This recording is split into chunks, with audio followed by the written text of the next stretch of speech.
In 1985, John Hughes, a writer, producer, and director of many cult classics such as Home Alone, Weird Science, The Breakfast Club, Pretty in Pink, 16 Candles, Planes, Trains, and Automobiles. And you know what? If you can think of a teen movie from the 80s, more than likely he was a part of it in some way. Okay, so let's try this again.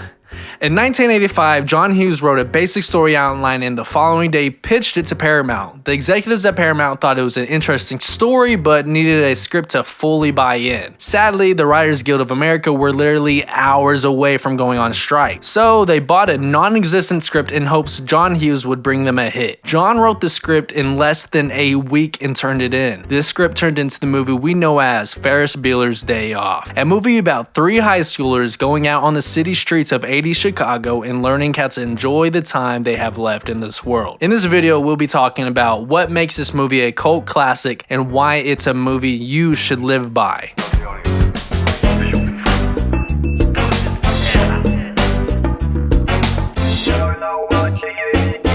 In 1986, the film was released and garnered over $70 million in the box office while only being made on a $5 million budget. Needless to say, it was a complete hit, and even more today, that is considered wildly impressive. In the summer of 2009, I woke up on a living room couch and turned on AMC. I watched a movie called Weird Science, but the movie after that was the one that stood out the most. That movie was Ferris Bueller's Day Off. It became my favorite movie ever. Until this day, it still is. But why? Why has this movie resonated with me at such an early age? What did I learn from this movie? And why do I still live by these principles? Ferris Bueller can come off as entitled. While he definitely is, there's more to him than just a lazy brat. He's charming, he's cunning, and more importantly, he's lucky. He's everything a teenage boy and even some adults want to be. Getting to skip school and enjoy life and have a real day off is something no one ever gets in real life. We're raised to go to school for 8 hours and then after those 8 hours, bring our schoolwork home and put even more hours in. Once we graduate, guess what we get to do? Go to work for 8 hours to 12 hours, sleep and repeat over and over.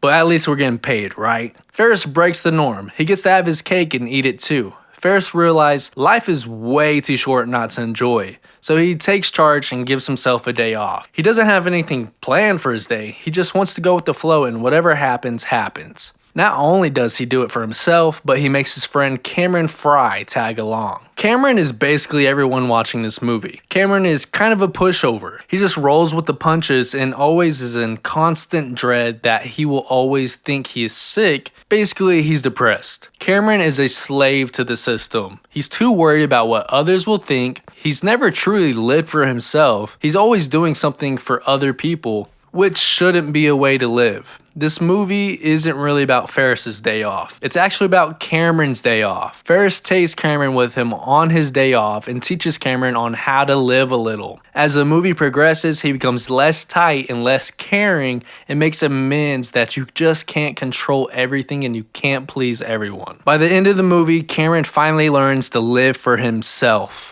I think Matthew Broderick played Ferris Bueller perfectly. He's charming, clever, and is great for someone who lives life carelessly. Matthew was 23 at the time of filming, so not too far off from the film counterpart. Hughes actually said that he had Broderick in mind when writing the screenplay. Matthew came off as clever and charming, and he wanted that in his character. He was really big on having his charm come through the screen. When John Hughes was pitching Ferris Bueller's Day Off, Paramount were looking at other actors. They offered the role to Anthony Michael Hall, who had worked with Hughes in the past, but he swiftly turned it down due to scheduling conflicts. So Paramount considered offering it to other actors such as Jim Carrey, John Cusack, Johnny Depp, and even Michael J. Fox. But no one could sway Hughes from picking Matthew Broderick. Alan Ruck plays Cameron Fry. Alan was 29 years at the time of filming. That's a far cry from the high schooler he portrays. The role was reportedly offered to Emilio Estevez, but he turned it down. Ruck had auditioned for the role of Bender in The Breakfast Club, but he never got the part. John remembered Alan and decided to offer him the role for Cameron. Matthew and Alan acted together on Broadway, so their chemistry was already set for the big screen. No fake friendships there. This movie is full of pop culture references for the time. It really captures 1986 perfectly. at least for the suburban culture. The soundtrack is iconic. If you're watching another movie or TV show, you can get the reference to this movie solely by hearing songs from the movie. Growing up, I had bad anxiety. I was too scared to do anything, try new things, resulting in staying home and finding comfort in just being alone. But over time, I started to worry less in what others do, what my parents and random people will think. I found freedom the more I took this movie to heart. I started brushing over the bad, looking for the good, and just letting things happen. Just go with the flow in life. I think everyone can learn from this movie. This movie is about showing Cameron and you, the viewers, that life is passing you by real fast. Live in the moment. Don't think about the future. Stop and enjoy life for once, you know? Take a day off. This movie is my comfort movie. I can go to this anytime. It is my favorite. Growing up, if it was on TV, my parents would scream my name and I would instantly go in there, see it was playing, and just watch it, no matter where it started. It was an always must watch. And I love showing this movie to other people and people telling me, wow, this movie reminds me so much of you. And when I ask why, they're like, well, because you just go with the flow in life. I do truly think people can learn from this movie, and I'm glad it's getting a new audience every year and it gets more references online and people post about it and talk about it because it is one of the best movies ever made, and I'll die by that. I hope you guys enjoyed this video. If you wish to see more videos like this, you could just look at my other videos, you know, go on my channel. There's plenty. Go on. But if you wish to see future videos of me, go ahead and subscribe. With that being said, my name's Comics from AVT, and I'm out. Peace.